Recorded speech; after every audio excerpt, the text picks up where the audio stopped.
Everybody, Prepper Nurse One here. How y'all doing tonight? Well, that did a flash. How we doing, everybody? Can you hear me okay? So to make sure we don't have any issues this evening. Can you guys hear me okay? Sounds good. Okay, perfect. All right, so let's jump into this here. First of all, before we get started, I'd just like to, if you have a question, all cap locks, please, so that it stands out to me. And we have a guest speaker tonight, so please be decent and be patient, and we will try to get to everybody's question and stuff like that. And so, just like I said, the one thing I like to say in the beginning of these chats is just please, everybody, be kind to each other. I shouldn't have to say that as adults, but unfortunately, in this day and age, when you have your keyboard warriors that think that they can just say whatever they want to say, they say that.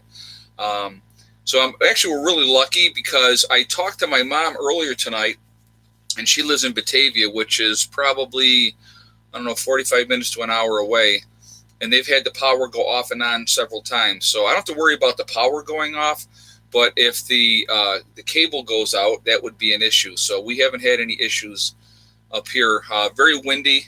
Started snowing again, so now we got snow again. So it's awesome. Okay, so I got Mike here on the phone. So Mike, say something. I just want to make sure everybody can hear you okay. Something? Well, say a few words, and then we'll just make sure people can hear you. Okay, something, say a few words. There you go. Can you guys hear him okay? Just want to make sure they can hear you okay. LOL, Mike. Yep, I guess they can hear you. Okay, perfect. Okay, so we're going to be talking today about the pole shift. And so we got Mike on here, and he's going to start us off with the pole shift. And I'm going to let you go ahead and go right ahead there, Mike. All righty. Well, I often refer to it as the elephant in the room because this is probably the most under-talked about event that there is in the world of prepping. And it is also probably the biggest event that we could ever face. I mean, it makes grid down look like a cakewalk. That's not a good thing, that's for sure. I mean, it's definitely something to be concerned about. So anyway, somebody had asked, who's Mike? Mike is from the Watchman News. He has his own channel. And so if you guys would like to go give him some love and check him out and subscribe over there, he is from the Watchman News. Okay. Mike is from Illinois, right, Mike? Yep. Lucky you with your wonderful gun laws over there. We're about 30 miles east of St. Louis. So we're on the Illinois side, but we're about 30 miles east of St. Louis. So okay. We're not in the Chicago area or anything like that, but we're actually in a pretty good location. Mike's channel is the Watchman News. Somebody just asked. It's the Watchman News. Mm-hmm. Okay, so go ahead, Mike. I'll let you go ahead and unless somebody jumps in here with a question, and we'll try to answer that. Alrighty. I think the whole pole shift thing. It never made sense to me how much people ignore it. There's a lot of things that we think of, as SHTF things that are man-made, as well as natural disasters and stuff like that. But the one thing that I never have been able to understand is pole shift is something that we can prove without a doubt happens, and we can actually prove that we're experiencing it right now. But the scary thing is how nobody wants to discuss it. Nobody wants to go into length about what will happen during the event. You've got some people that are out there saying that, it's not going to be a big deal. The magnetic poles will shift. That'll be all that happens. And you won't even know anything happened except your compass will change. And that couldn't be any further from the truth. Now, somebody had a question for you here, Mike. I just wanted to put this out there so you could answer this for them. Mike got hung up on, so hold on a second, guys. I don't know what happened there. Did you hang up on me? Yeah, sorry about that. All right, so we had a question. Somebody had a question for you. They wanted to know if the pole shift would mess up GPS and communications. That is a very good question. I don't know in detail how the satellites work as far as, okay,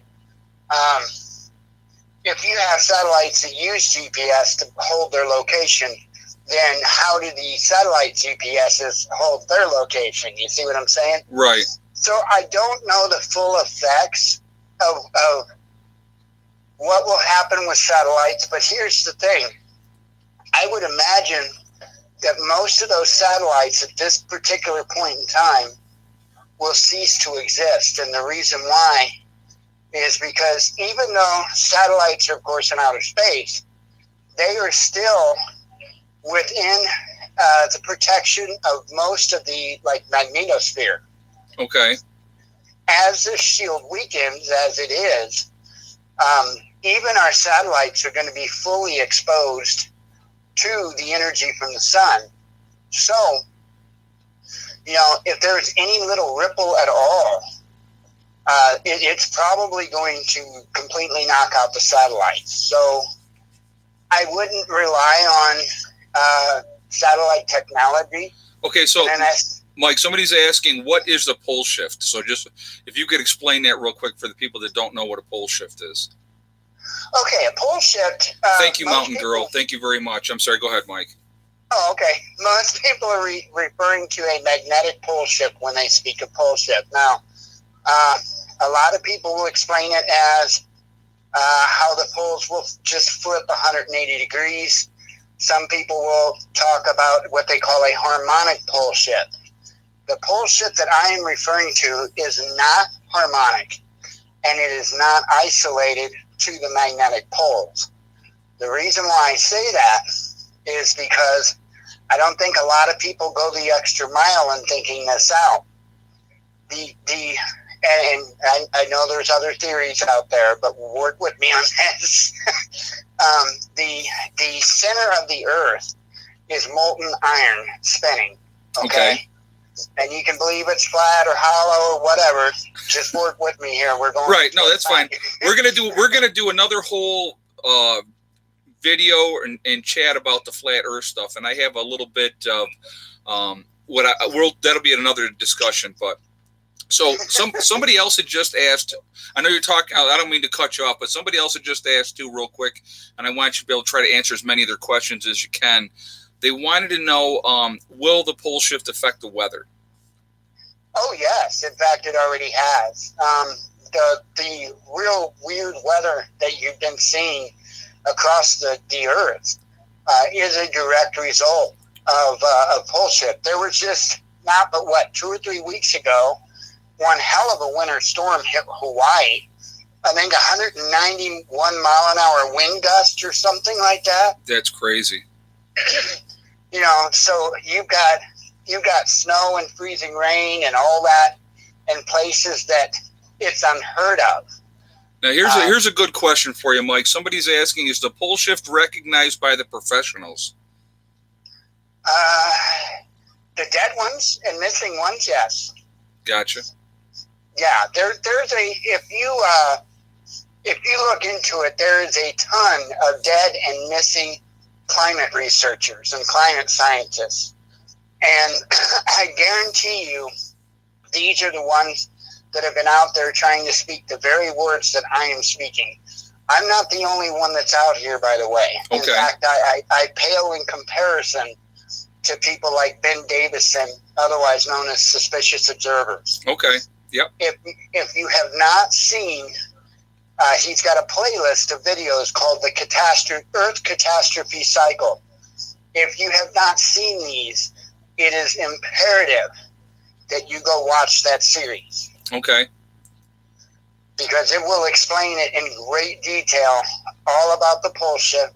I do have minor disagreements here and there with Ben's projections, but most everything is spot on. So somebody was asking here the question that they had, and I pretty much could answer this here. Will the pole shift affect the volcanoes? And absolutely, the pole shift is going to affect everything, from the weather to our crops with the extreme weather that we've already been having and continue to have, and so you're looking at a lot of really crazy weather, a lot more earthquakes. Obviously, we've seen an uptick with earthquakes. We've seen an uptick with the volcanic activity around the planet.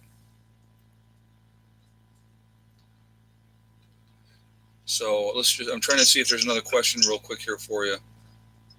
So, yeah, you're going to see an uptick in all that kind of activity. But here's another thing you're going to see is as pole shift comes on more and more.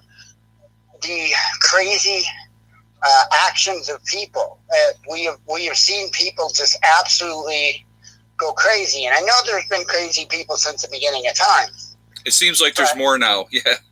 There's much more now. And the acts that they are committing are just absolutely bizarre. So you think that because of the magnetic shift that's affecting a lot of people with that are more susceptible in their brain, you're saying? Well, okay, I could ask you this. You being a healthcare professional, okay, I could ask you whether or not you ever seen a change in people's behavior during the full moon. I knew exactly where you were going. I knew, and yes, when the moon is full, we used to be all the time say, okay, it's crazy time, because for whatever reason, because of the full moon and the changing of the tides and everything like that, it definitely affected people. It affected compromised people more. And when I say compromised, I'm talking your dementia people. It was crazy time. I mean, it was absolutely crazy time. So yes, that makes sense. Right, and this is, you can think of this as full moon times 10,000, because this is going to be major changes and shifts to the Earth's magnetic field, even our own bodies, their own frequency that they put off. Right. Everything is just going to be completely upside down.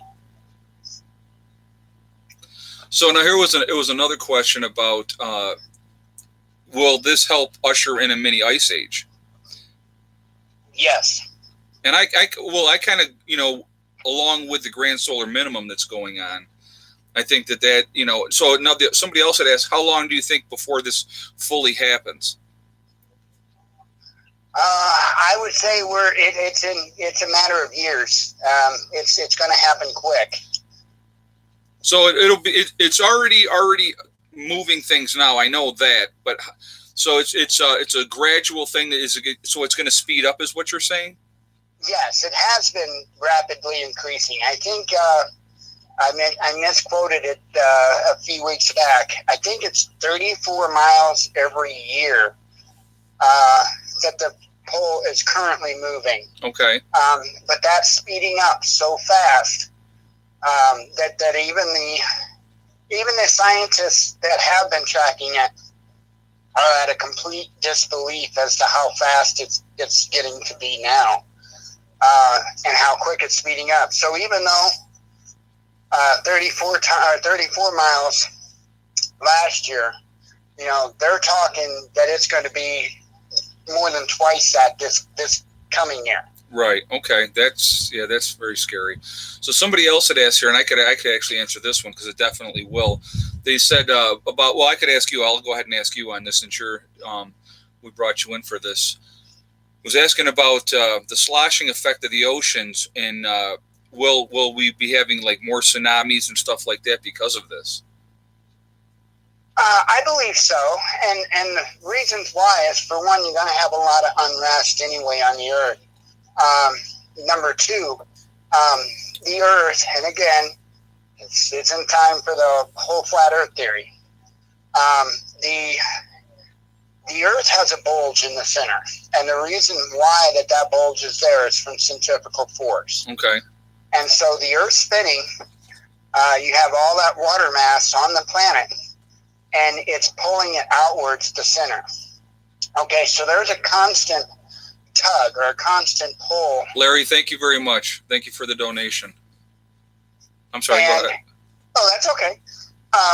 And so what's going to happen as this pull shift goes along further, the Earth is actually slowing in its spinning, which means you're going to have a lot less outward force on that water. And I know that seems like way far away from your question, but the water, essentially what I'm getting at is the water is going to be easier to manipulate because there won't be another force or as much of another force on it at all times. So if you see what I'm saying, it's going to be a lot easier to agitate the water.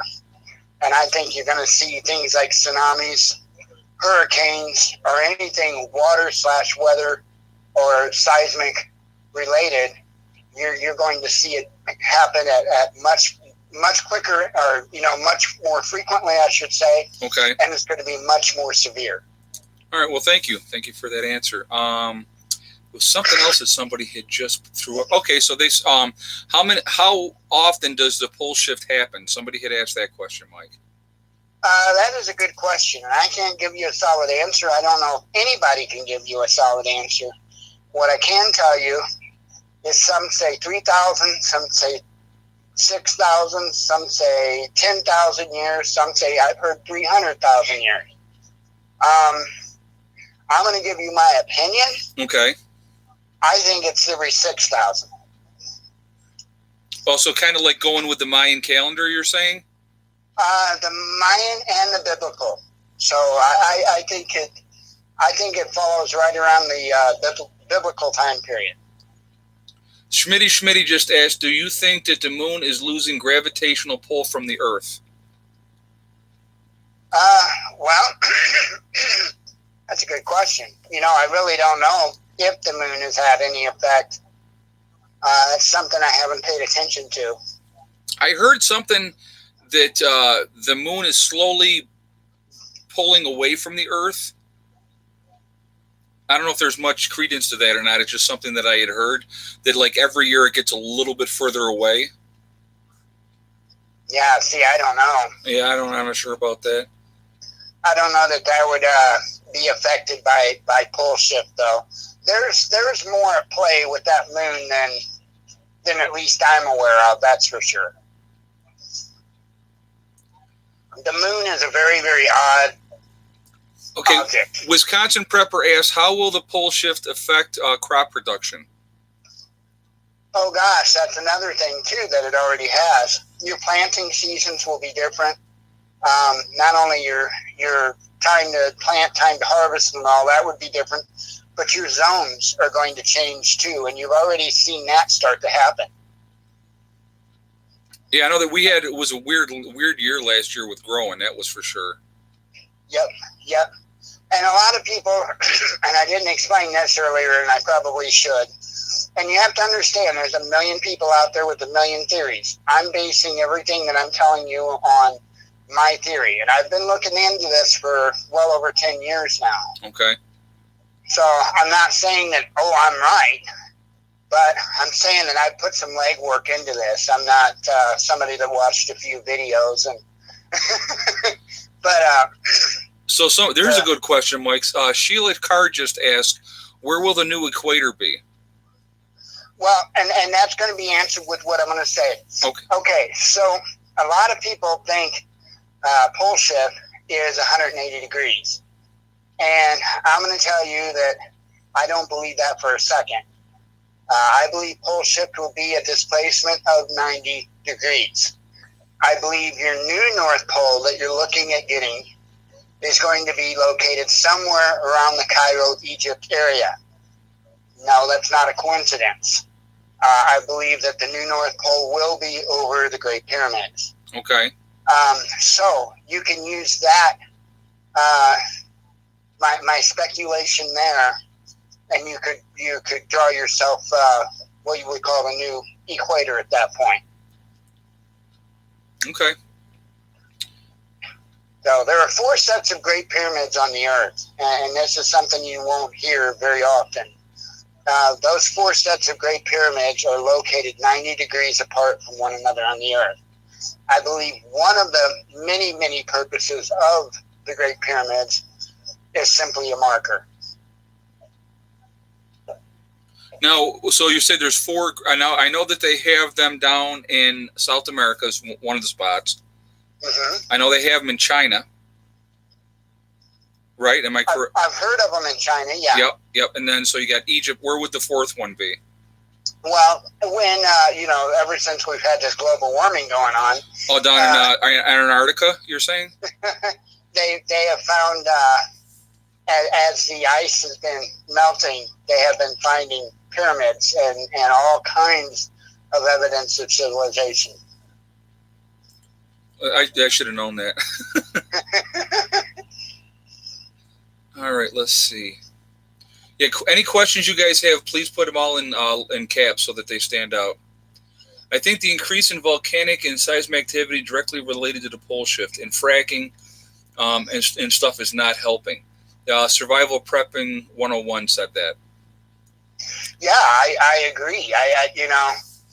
I don't think we're doing anything that's causing this, but the things that we are doing is insane, and we really need to stop. Like with fracking? Oh my God, yeah. Yeah, that's not good. I know that. You want to talk about something dangerous. You're talking about taking all the structural integrity out of the ground. And so any communities that live around fracking, if there happens to be an earthquake, that's going to be disastrous. Do you realize that the Earth tipped off its axis 4% from the Japanese earthquake? You know what? I knew that there was definitely an effect of that, and those always affect things. When the planet shakes like that, when you have those large earthquakes, I know that affects the planet. Yeah, so I did hear that. So thank you for bringing that up about the the Japanese earthquake. Yep. That was quite the jolt. Yeah, knocked off the axis by almost 4 inches. As Survival Prepping just put up on here. Mm-hmm. Yep. So I definitely heard that. So. Yep. And it's just been in the news here not long ago about them having to actually rewrite some of the stuff for the GPS systems and for the aviation systems and stuff like that because of how much the pole has shifted. Even over the past 3-4 years. So they've already got to go in and update that again, which is the second time, by the way, because I think somewhere around 10 years or so ago, they actually had to go and all the airports had to update their runway numbers. And you may or may not know this, a runway number indicates the direction on a compass of that runway. He said they had to paint new symbols on runways because the alignments were off after Fukushima. That's right. Yep. And that's what I'm referring to. Yep. I know. I just wanted to point. Somebody had just said that as well. So. Yep. I've heard that in our northern climate, the weather will be extreme like Siberia when the pole shifts. What are your thoughts? Let me see. Let me try.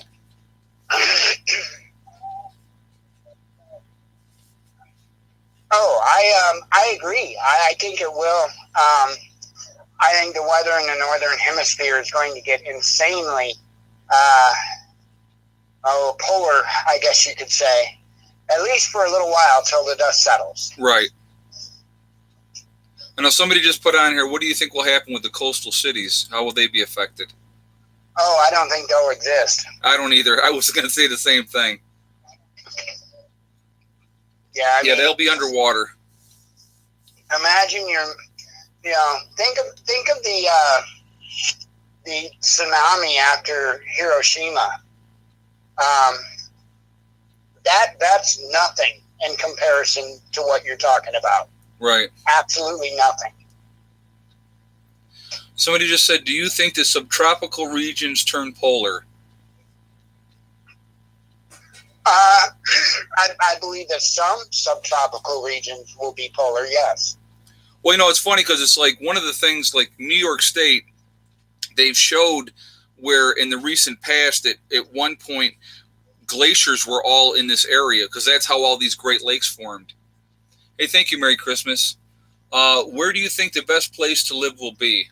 That's the question from Merry Christmas, and thank you for the donation. Well, I would say ideally be above 800 feet above sea level for one. Okay. And for two, your ideal spot would be if you could get down into a good long-standing cave that was, like I said, 800 feet above sea level. Okay. That, to me, that would be the safest place you could find.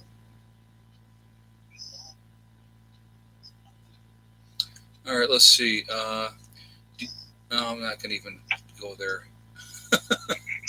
Do you? Oh, it says, do you think Adam and Eve pole shift is accurate account of what we can expect? Heather, turn that water off on. Sorry, guys. I have a pump right above this here. So. Oh, I see. Okay. Did you hear? That's where that came from. Yeah. Yeah, that was the pump. I really don't know how to answer that with the question about Adam and Eve. I would have to look at their particular account of pole shift, which I didn't know there was one, to be honest. The pole shift I pay attention to biblically is the one that is at the end of the book that Christians know of. And I don't think a lot of people make that connection with Revelation and pole shift, but that is exactly what is being described in the book of Revelation. Okay.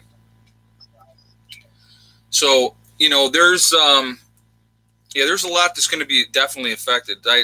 It's like, I know for myself, something told me I needed to be at higher elevation, and I don't even know how to explain that. Somebody just said on here, how will Central Texas be affected?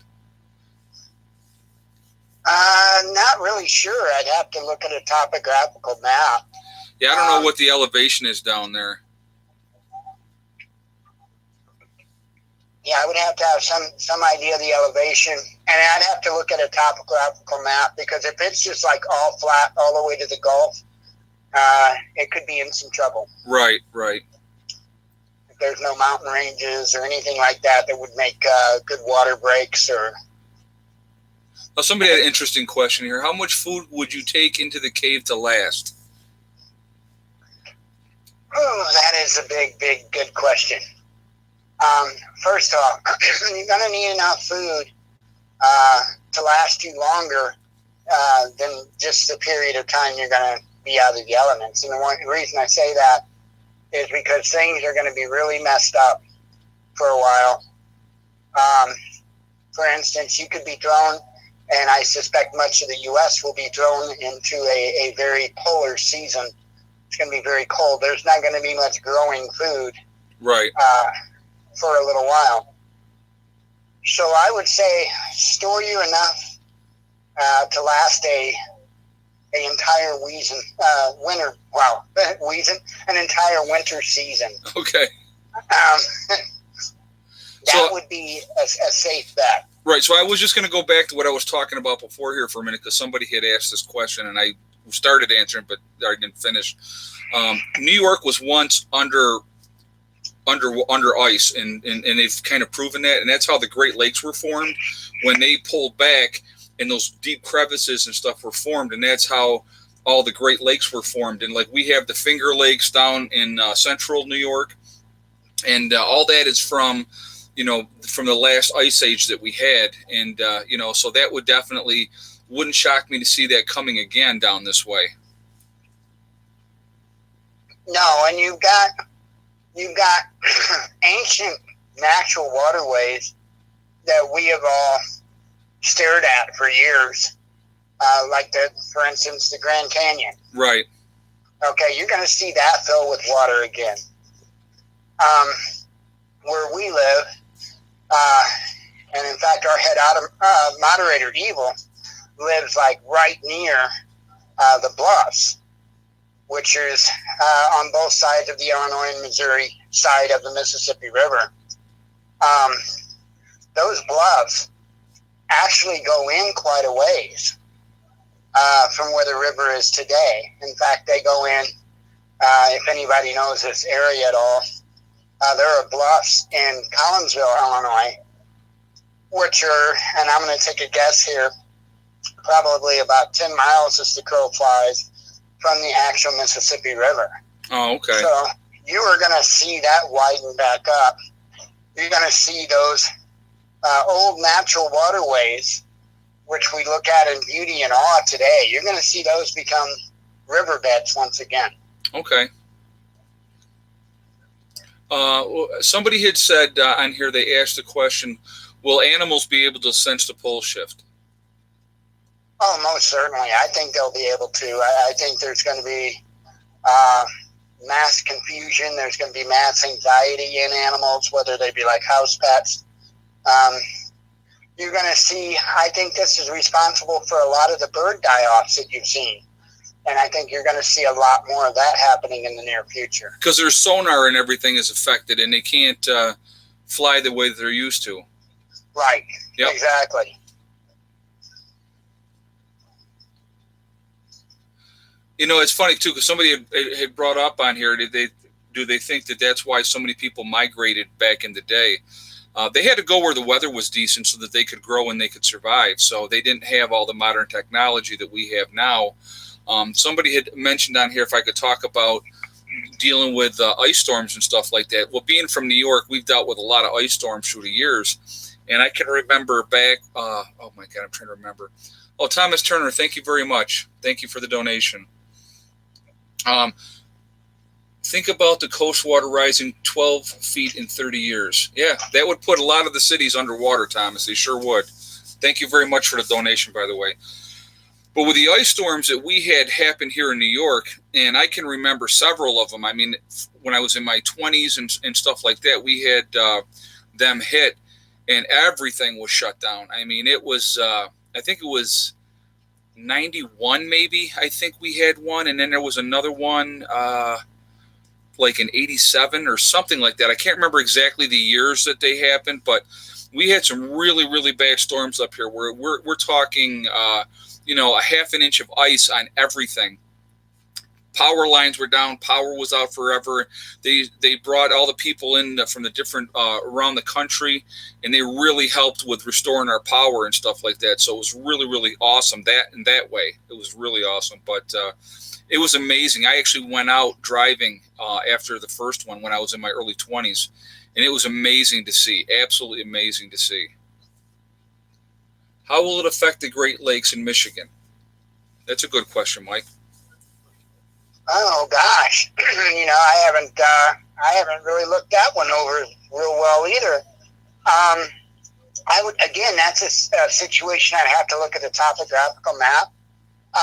There are maps that are floating around and have been floating around, and I believe that they're said to be from the U.S. Navy, and it's an updated flood map of the United States. And just my opinion, I would say that map is probably pretty accurate. Oh, and they were talking about the way that, so like Arkansas was one of those places that they said that a lot of ex-Navy folks are going to in that area because of the higher elevation and stuff like that. And parts of New York are good. Like where I'm at in New York is actually one of the good spots to be. I know that they talked about the Adirondacks being up in that area. I'm sorry, and so I know that they're talking the flooding. The cities on the coast would be completely decimated and gone. And think about the loss of life that would happen just from that alone. It is amazing how bad that could possibly be, and a tsunami comes in and hits either one of the coast, the damage that would be done would be catastrophic. Oh, exactly. And then, let's see, I think per those maps, I think Florida is almost completely wiped out. Yeah, yep. So this person just asked, how fast will the shift happen, Mike? I know you had said a couple of years you think that it would be. It'll be a gradual thing that you think is going to speed up. It will speed up, but I want you to visualize it like this. As a child, we all had those spinning tops, and we'd get them spinning really fast, and everything would be going really good. And as time goes on, the spinning slows down, and the top starts to wobble. And you already know about the Earth's wobble, and you may or may not have heard that the Earth has been slowly wobbling more and more. Right.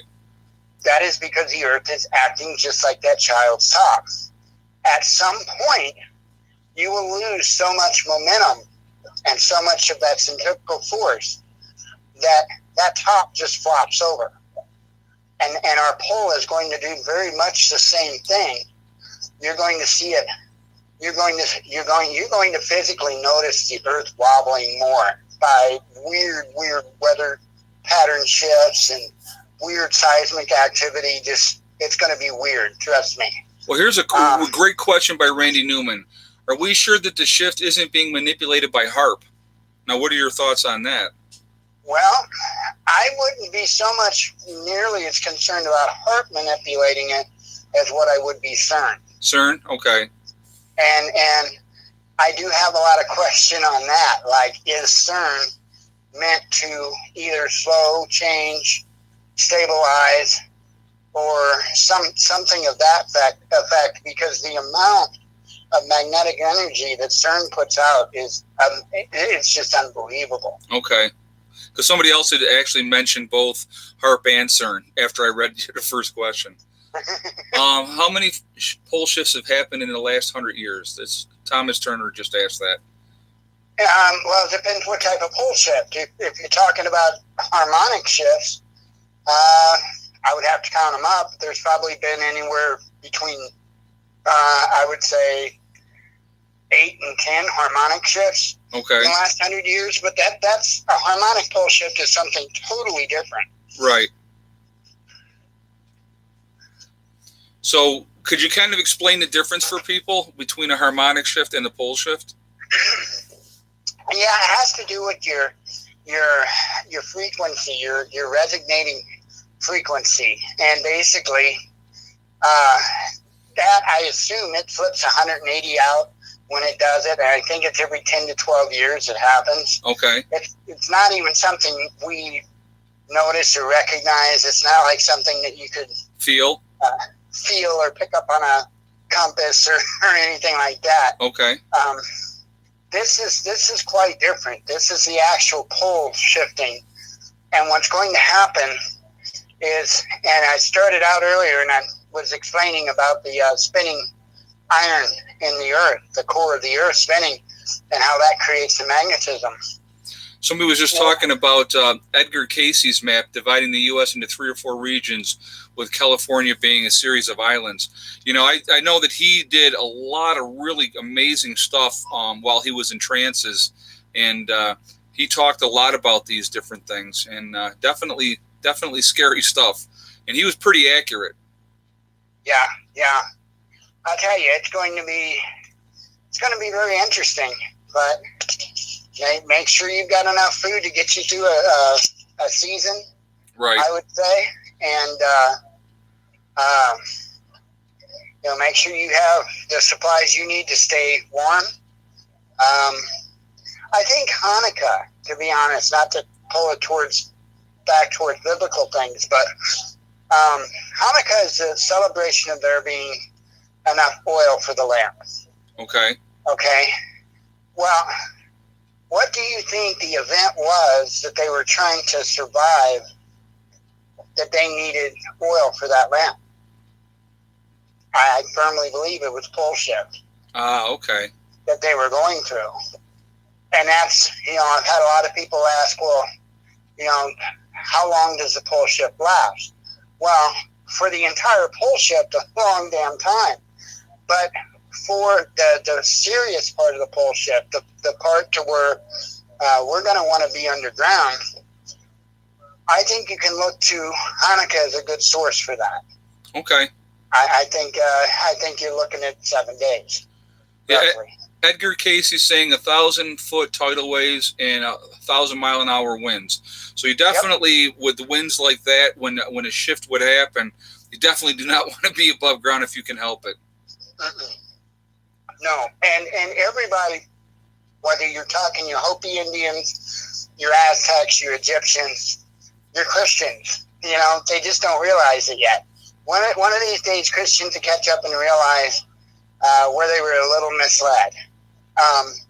But if you go into all these other belief systems and you look at the end, Mayans, Aztecs, they all at the end, they all go into the caves. Oh, okay. Yeah, there was some in the Middle East. They found some guy was doing some work in his basement and opened up to a chamber underground that they said could house 20,000 people. It was, I mean, it had stables for horses, everything like that. It was absolutely crazy. Yep. Now, Mountain Girl had made a real interesting comment here, and I wanted to bring it up real quick about the seed vault. And I don't know if a lot of people know this, but do you know, I'm just going to put it out there and I'll just tell you. The person that paid for all those seeds to be shipped to the seed vault in Iceland was Bill Gates. He paid for all the shipping of all those seeds to be sent to the seed vault. And, you know, so that just, I think, is a really, really interesting thing that they have that there. Why would they have that there if they weren't afraid of something? You know what I mean? And we would need to restart. And if you have all those different types of seeds from all over the world, then you have them there and you could start again. Well, and it's not just seeds at this point. Now they're doing DNA. They've got DNA vaults as well. Oh, really? Yep. And there's multiple seed vaults now, and they're working on multiple DNA vaults. If you would wonder where the ideal conditions are going to be, the nicest fair weather, where that's going to be, look at where they're putting the seed vaults. Well, then I've heard talk too that they were saying a lot of the elitists are buying property in New Zealand as well. Yes, that's why. Because like New Zealand's going to be like the Caribbean. Okay. All right. Let's see. Just trying to see again, guys. If you have a question, all cap locks, please. Try using witching sticks. Yeah, that's great. Those are great for finding water. Dowsing rod. So you put the curved rod like that, and you hold on to this part of it, and they come together. It's really, really cool. It really, really works too. Yep. Dad taught me that when I was young. Yep. I've tried that when I was younger. It actually absolutely works. Somebody just said massive seed vault in Utah. I don't know about that. I have no idea. Do you think this will happen in the next 2 years? There's a question for you, Mike. 2 years. Did you mute yourself? Oops, yes, I did. I've been coughing and stuff, and I don't want to do it into the mic, so that's why I keep muting. Okay. Yeah, actually, 2 years might be a little bit on the fast end of things. Okay. I would say that this will definitely be completed by 2030. So when it's completed, the new North Pole and the new South Pole, where are you thinking? I'm thinking the new North Pole is going to be pretty much dead over Cairo, Egypt. Okay. Which I don't know what's directly due south of that, but that's where your South Pole would be. Okay. This Prepper 101 says pole shifts have happened in the past, and they are and will be a real noticeable difference. Yeah, you know, here's the things. One of the things I think a lot of people don't realize, the planet goes into cycles, and has been doing it for millions, if not billions of years. So you're going to have periods where it's going to be really hot. You're going to have periods where it's going to be really cold, and it's going to be periods of, where it's going to be moderate, basically. So, the fact that I do believe we're headed into a mini ice age with the Grand Solar Minimum, because again, that is a cycle as well, and we're heading. Oh, let's see, but that's definitely something that I think is going to affect a lot of things, and I think people need to prepare for that. And like I said, I talk food all the time. There's something in my head that's telling me that I need to tell people that they need to have food. And so I try to really, talk about that a lot in, greenhouses and those type of things. If you guys can do that, do it. Learn how to grow, because being able to grow, I'm sorry, I'm sweating here it's warm in the house. Being able to grow food is going to be a key way to survive. And I think a lot of people don't know how to grow food, and that's kind of scary. Oh, I agree, and I think that when you study about growing food, don't just think about your conventional stuff. Think about your other stuff like sprouts and stuff too. Right. Because you may be in a situation to where you're going to need to provide yourself with sustenance, and you're going to have a low light cycle, whether it be a fast light cycle or whether there be just no sun because of clouds or whatever. You're going to need something that you can grow without the sun's help, and sprouts is a great way to go with that. Right. Yeah, the Mormons. Somebody was just said on here. The Mormons always they've been taught as part of their religion to have a year's supply of food on hand. I don't know of a lot of them are still doing that, but I know a lot of them do that, and it's just a smart thing to do. It's just a really smart thing to do. To be as prepared as you possibly can be for whatever. It doesn't have to be an extreme type of situation. It could just be anything. Like when I've talked about this a little bit about, a disaster that affects you or family directly, be it somebody gets hurt or sick or dies, it's going to affect you directly. So that could be your SHTF type of situation. Could be loss of a job, where things change. And so you need to, or it could be, any kind of a disaster that affects your area, so there's a lot of that you need to be, prepared for as much as you can be and try to be as reliant as you possibly can. But if you can put up greenhouses, guys, I would highly, highly recommend doing it. It's just a really, really smart thing to do. And I do plan on doing that here at the homestead too. But when I go with my greenhouse, I'm going to be hardcore. I just don't want to put up poles and put plastic over the top of it. I want it to be, I'm going to be doing a geothermal greenhouse here. And, but we'll talk about that. I'll get off track. I'll get freaking rolling on that. Let's see. We are in the ring of fire. Just prep for, and a major one will happen one day. Yeah, exactly. It's just being as ready as you possibly can be. The biggest thing the best way that I can explain to people with prepping is about peace of mind. It's knowing that you go to bed at night, and regardless of what is going to happen, that you are prepared as best you can be for that disaster. I mean, if we have a huge storm up here in the Northeast and, snowstorm, we get dumped on a ton of snow. And when I say a ton of snow, 24 inches isn't a ton of snow for us up here. But if, we've had storms up here, we got really, really hammered where they no travel the whole 9 yards. And so, is definitely something, that you want to be prepared for. And to be sitting in your house and eating the box of stale crackers is not what I call being prepared, So, it's just being smart. Okay. Oh, I agree. All right, this guy keeps throwing us up. So Mike Believe, I'm not going to even. That's not even nothing to do with the topic. So I'm not even going to ask you that question. Yeah, they found dinosaurs in Antarctica. Not always that cold there. Yep. So yeah, I mean, and that's what I'm saying. At one point, the Earth was very, very warm. The water elevations were much, much higher.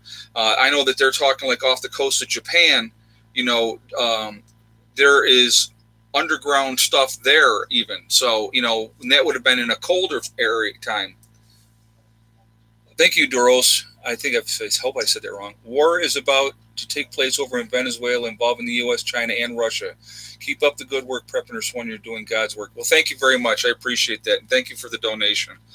It's just trying to help people. That's what it's. I want to try to wake up as many people as I possibly can. And I hate to call it a calling, but it's absolutely that feels that way to me. I was just really, really compelled that I really need to try to help people as much as I can. And if that's just waking up one person and helping that one person to survive, it's really, really important. And I think I've affected more than one person. I hope I have anyway, and in a positive way. But, we're all in this together, guys. I mean, I know I say that all the time, but we really, truly are. The human family is a huge family. And, if we could just work together, we would be in so much better shape. Do we have to worry about the nuclear power plants? I'll let you answer that question, Mike. Yes. yes, yes, and yes. Yeah, and the reason why I agree. is because, a lot of people, they think about the power plant itself, and that's not your major threat. The power plant itself, believe it or not, is a minor threat in comparison to the spent waste pools that are next to that reactor. Those have to have a constant supply of water running through them to keep them cool. South Dakota, how you doing? I'm sorry, go ahead. I'm just talking. They take forever to cool down. And so that's where your threat's going to be. After a while, there's backup emergency water pumps and stuff like that. After a period of time, let's say you've got all the fuel in the world. You don't have to worry about running out of fuel. Your pumps are still going to break down. Right. And it's only a matter of time before you're having more things break than what you can repair. And at some time, at some point, that system's going to just break down, and you will have no way to cool those spent rods. Right. When that happens, and everything we've seen, Hiroshima, 5 Mile Island, you name it, that stuff will pale in comparison to what's going to happen when those pools stop being cooled. Yeah, it's definitely, you don't want to be close to anything like that. Oh, thank you for the donation there. I don't know. I think that was. I missed that. I'm sorry. I went so fast. I missed what it said. It said 585 people are watching and only 129 thumbs up. Yeah, thumbs up. Thumbs up, guys, please. Let's see. What can you expect in Canada? There's a good question, Mike. What can people up in Canada expect? I think it's going to be much the same in Canada as what it's going to be here. To be honest, I think you're going to experience about the same thing that the United States is going to experience. I think it's going to be a very, very brutal, harsh winter like season that we go through. Notice I don't put a time frame on there because I don't know how long it will last. Right. But then I think it's going to be, where we see our equator now. I think the equator was actually going to, and I would have to look, but I would think that it's actually going to go through or close through the U.S. and Canada. Okay. You know what I'm saying, though, in the opposite direction. Right. Thank you very much, Thomas. Thank you very much for the donation. Yeah, it's there's some scary stuff. And going back real quick, I want to talk, because we kind of got off the topic really, really quickly about the nuclear stuff. Know where your nuclear power plants are in the area wherever you guys live. Really know where they are. Then you got to look at the wind patterns and where that radiation and stuff like that, and what kind of an area that's going to affect. Is it a 20-mile radius that's going to be really severely affected? I mean, you look at Fukushima. I don't know how far the no-go zone is there in that area. But, you had the, was it Chernobyl in Russia? What was the one in Russia? Mike, do you remember? What's that now? The nuclear power plant that melted down in Russia. Chernobyl. It was Chernobyl. Okay. So you had that, and that whole area is a ghost town now. You know what I mean? There's nobody there.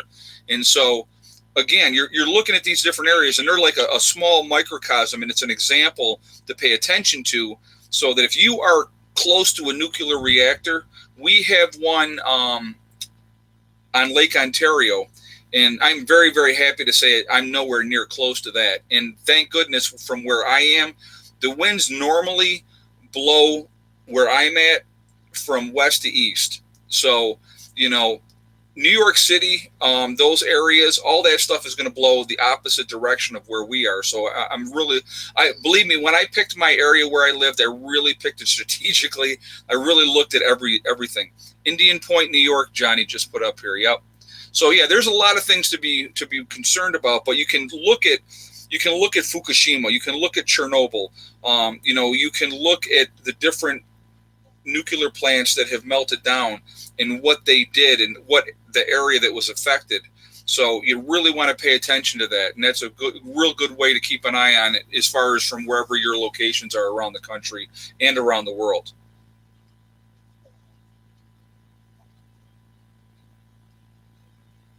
All right, so yeah, water supplies will become contaminated. Yep, exactly. So stock up on water. That's for sure. Yep, and ways to filter and purify water.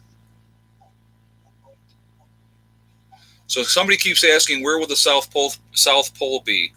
If Egypt is going to be, the pyramids, the North Pole, it would be the direct opposite, correct? Right, and I put up. Now I'm having a problem bringing it back up for some reason. I put up a link to a map. I'm trying to reopen it here. I'll put the link in the chat again. What that is let me get the link in there. There's a link, and if you click on that link, it will give you. You'll see two maps on that web page, and if you put in Cairo, Egypt,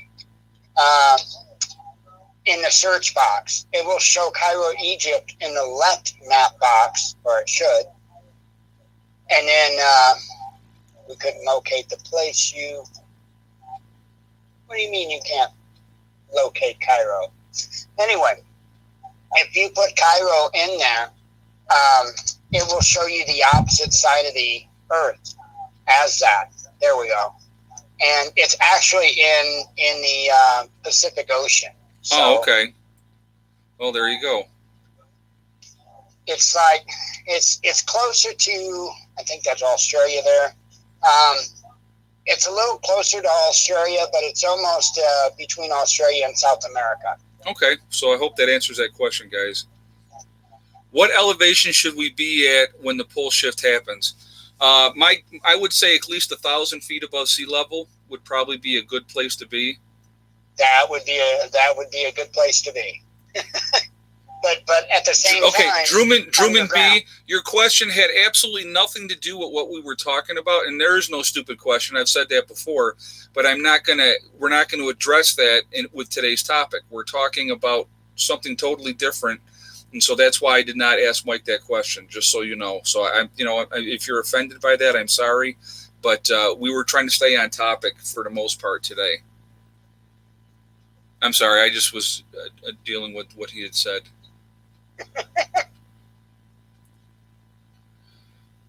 Do you think I think when the magnetic pole hits 45-degree angle, the axis pole is at 90-degree angle, major event.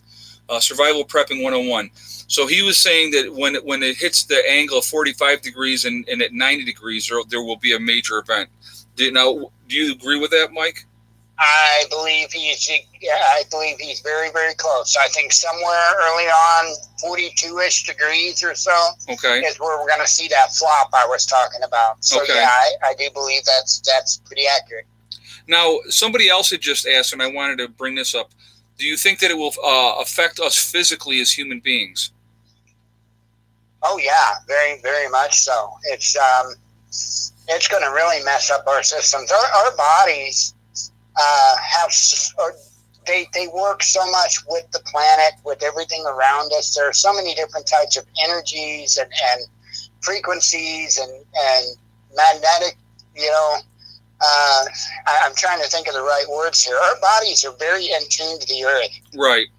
And any time that there's a major event like that, your body is going to be all whacked out. So you could, not only psychologically, but you could even notice some physical differences. You could go through a bout of sickness just simply because your body's trying to physically readjust. Right. And somebody just said this: the magnetic shift would confuse birds and bats for sure. Right, because bats go by sonar, so that definitely will affect them, in that aspect as well.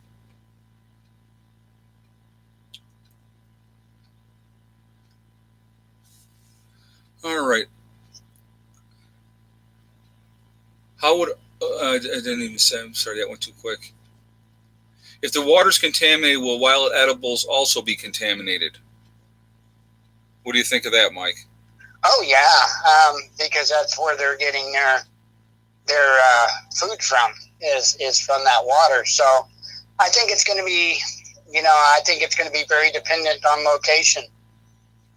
If you happen to live in an area that's got a lot of freshwater springs and stuff, you might be a little safer than those. Okay. This will be a rapid shift, and the different elevations will affect human breathing. That was a question or a comment as well. I believe that's probably very accurate. And a lot of stuff, I will go back to the Bible because that's kind of where I come from. But, it talks as if, there'll be mountains where there were seas. There'll be seas where there were mountains. You're talking about that type of a shift. So most definitely. Right. Somebody that lives at, say, sea level now could be thrown up to 10,000 feet to where they need oxygen to live. Right. Well, you don't technically need it at 10,000 to live. Most people don't anyway, but it gets a little hard to breathe up there. Yeah, makes sense. Definitely makes sense. All right, well, Mike, we're going to hold on there a second. We're going to end the chat here, guys, because it's about that time. So I just wanted to thank everybody for being here. I like to end all my chats the same way. Remember, guys, we are all in this together, so we got to try to work together on this to try to focus and just, really try to be kind to each other if we can. I do want to give out thanks real quick before you close up. I want to thank everybody for all the activity on the website. You guys are what makes that website work. Thank you very much. What are we up to now for new subscribers on there since we put up the PN1 community, Mike? Well, there's over 1,200 subscribers now. So you had about 350 subscribers before we started that. So, 850? Wow, 850 or so new subscribers. That's awesome. I don't know. It's been really active over there. So thank you, everybody, for being part of that and really making it go. So that's been really, really awesome. So I wanted to say, too, remember, hug and kiss the ones you love. Tell them every single day. Tomorrow is not guaranteed. We never know what's going to happen in life. So that's really important as well. Remember, guys, STD. I went blank for a second. It's one step at a time, one thing at a time, and one day at a time. Whatever you're trying to do, whatever you're trying to accomplish, you can do it. The only one that's going to stop you guys from getting there is yourself, okay? So, hang in there, okay? And, just work at things methodically. Do the best you can. And that's all any of us can do is just do the best you can. I hope everybody has a great night. Watch out for the winds tomorrow if you're up here in the Northeast. So I will see you all tomorrow. Have a great night. Prepper Nurse 1 out for now.